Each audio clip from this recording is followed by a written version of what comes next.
tulang-tulang orang miskin yang tak bernasib baik ni, bila diorang mati, diorang akan bangkit menjadi Gashadokuro. Macam racist pula bunyi dia.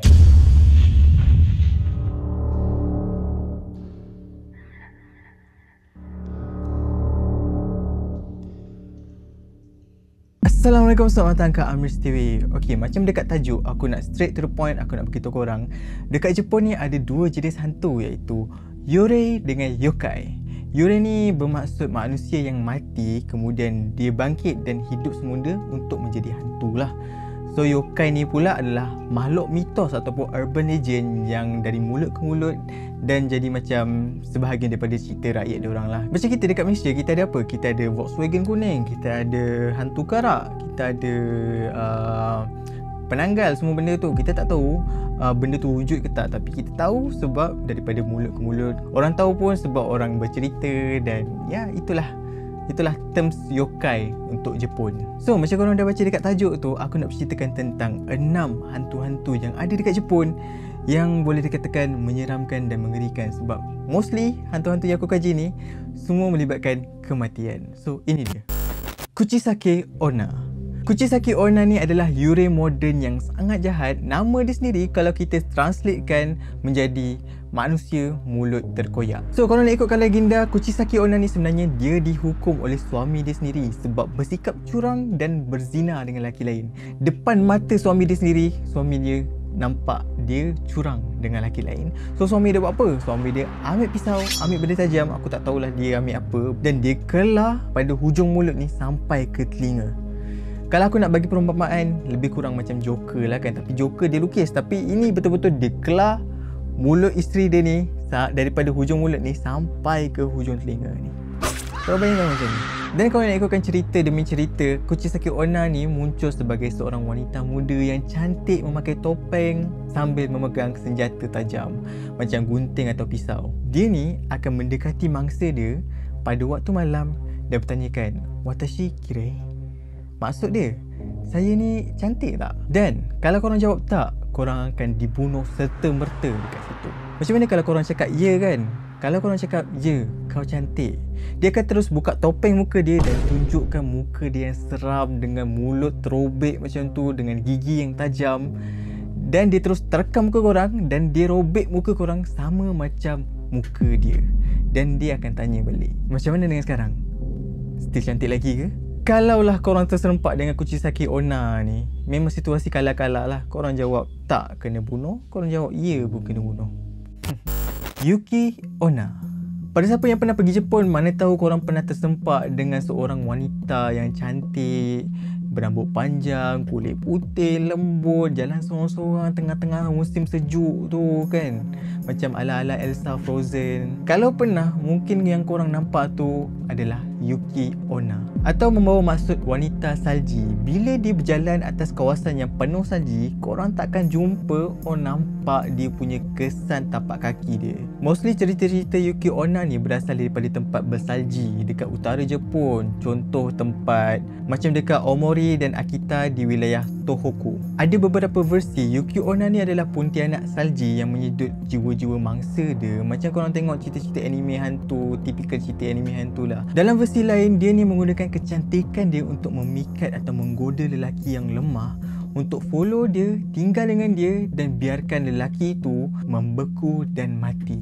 Ada yang kata Yuki Onna ni adalah wanita cantik yang dibunuh di dalam salji dan dia bangkit menjadi hantu untuk buat perkara sama, untuk balas dendam. So dia tak spesifik siapa yang bunuh dia lah, but siapa yang bernasib malang terserempak dengan dia kena bunuh, itulah yang dibunuhnya. Chochin Obake. Chochin Obake ni adalah hantu tanglung. Dia ni sebenarnya tak ada niat jahat pun, tak macam hantu-hantu sebelum ni. Dia just nakal.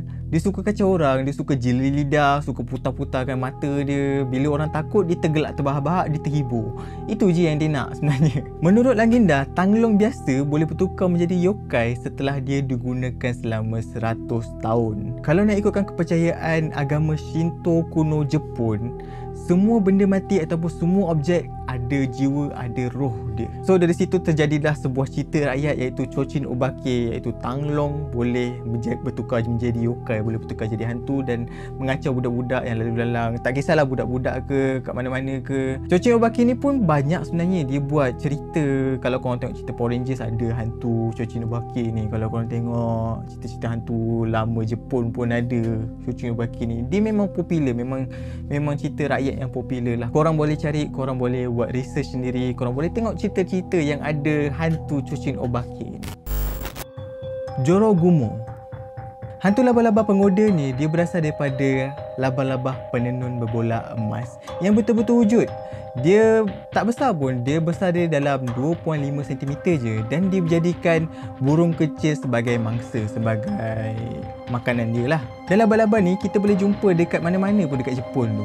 Legenda menceritakan bahawa apabila seekor laba-laba ini mencapai usia 400 tahun, dia akan berubah menjadi Jorogumo dan ada selera makan terhadap lelaki muda dan dia dah hilang selera untuk makan burung atau serangga. Selera dia hanya untuk memakan lelaki muda sahaja.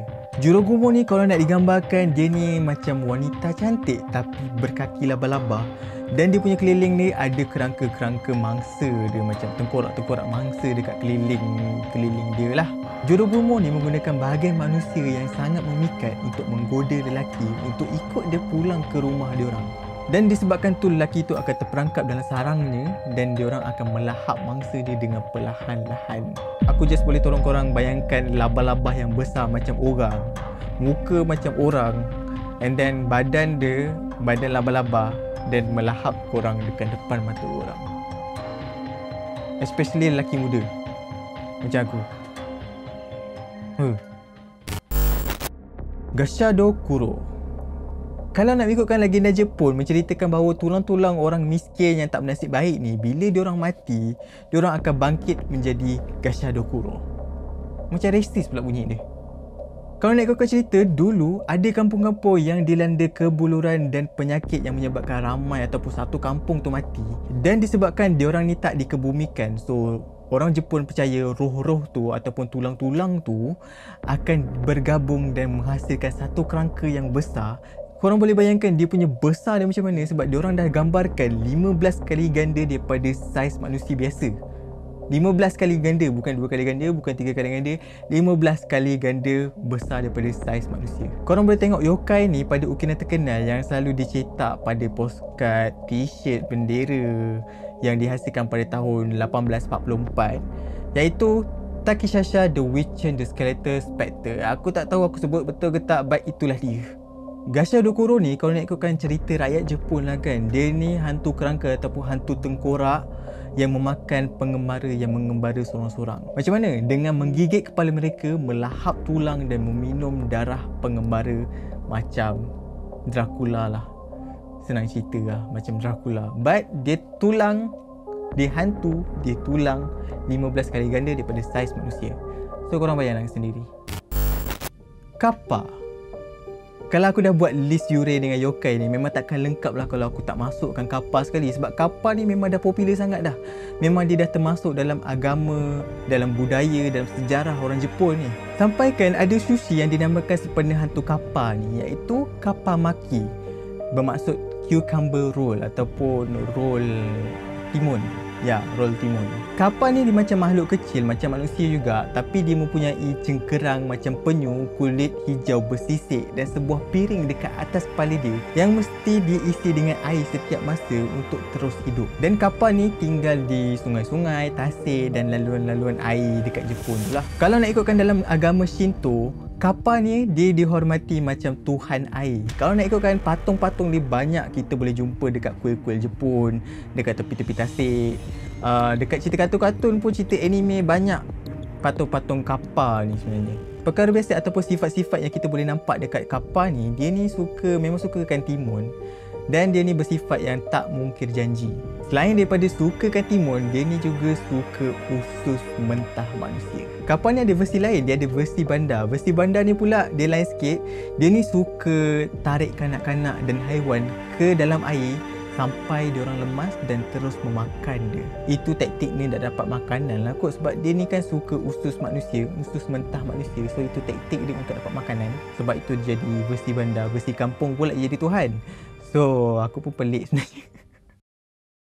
So itulah dia 6 hantu-hantu Jepun ataupun korang boleh panggil Yuri ataupun yokai. Siapa yang peminat anime ataupun peminat Jepun, confirm korang tahu yokai tu apa. Siapa yang pernah main Phasmophobia, korang tahu Yuri dengan yokai tu. So aku nak korang komen dekat bawah. Aku nak tahu korang suka cerita hantu yang mana, korang suka hantu apa, kenapa korang suka hantu tu, kenapa korang suka cerita hantu tu kan. Pada aku suka Kushisaki Onna sebab aku tak tahu lah, maybe aku memang suka cerita yang ngeri, kejam. Aku tak tahu tu. Aku pelik sebenarnya.